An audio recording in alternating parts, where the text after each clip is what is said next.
السلام علیکم ورحمت الله وبرکاته. ملګرو نن د غره غاړه ټبره راختلی وم، دا یو بوټی پکې مخې ته راغی.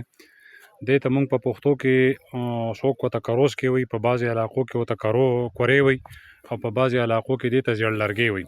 اردو کې دې ته سومبلو وایي او زرشک وایي.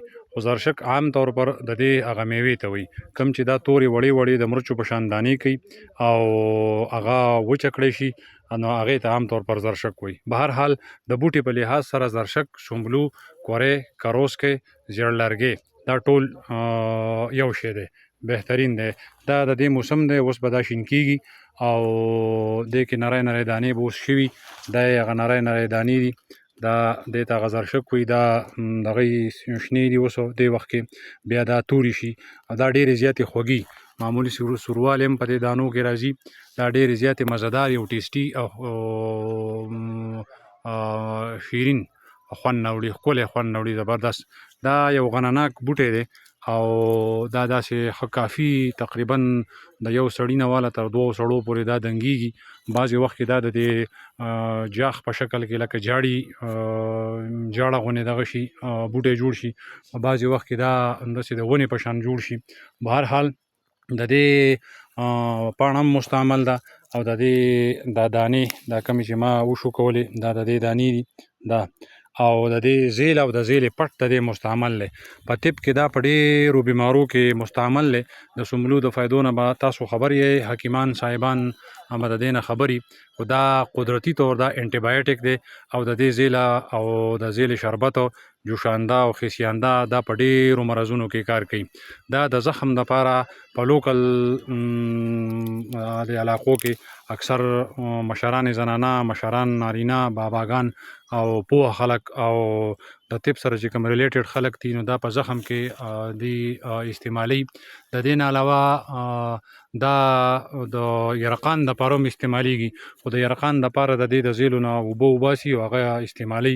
دا یخي دا یخوالي د وجې نه دا د یرقان او د وجود هغه تاو او هغه ګرمي دا وباسي. د دې دانې خوړی کېږي بطور میوه او فایده من هم ده.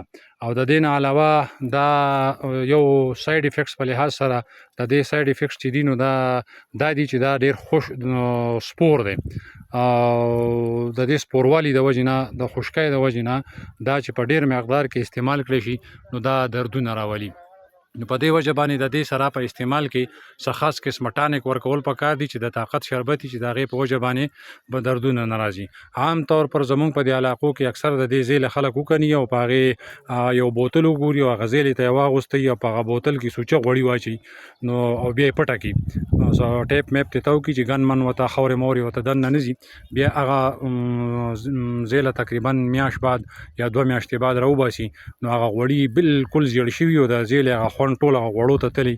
هغه چې استعمالي، نو د غوړو هغه تاثیر ورسره هم هغه ګرمایش هم ختم شي او د کوري هغه سپوروالی، هغه خشکي دا ورسره هم ختم شي. دا د طاقت دپاره ډېر بهترین دی. دا د ملا په دردونو کې، د پټو په دردونو کې، په جسماني دردونو کې او د جسماني طاقت دپاره استعمالیږي. او څاروو کې هم دا مستعمل دی. څاروی چې اکثر چې خوږ شي یا انسان خوږ شي او یا یې هډوکی مات شي یا پکې دننه پټ زخمي، نو د هغې دپاره دا د هلدي د کورکمن سره شریکوي او ورکوي. نو د هغې په وجه باندې الله جل شانه په دې کې دا شفا ایښې ده چې هغه زخم هغه جوړیږي، هغه زخم وچیږي او زر جوړیږي. ویډیو هم که خوښه شوي چینل د سره سبسکرایب کړئ. ډېره مننه او ډېره مهرباني. ستاسو تعاون زموږ د حوصله بړاوي. الله پاک هم خوشحاله او ښاد او آباد ساته.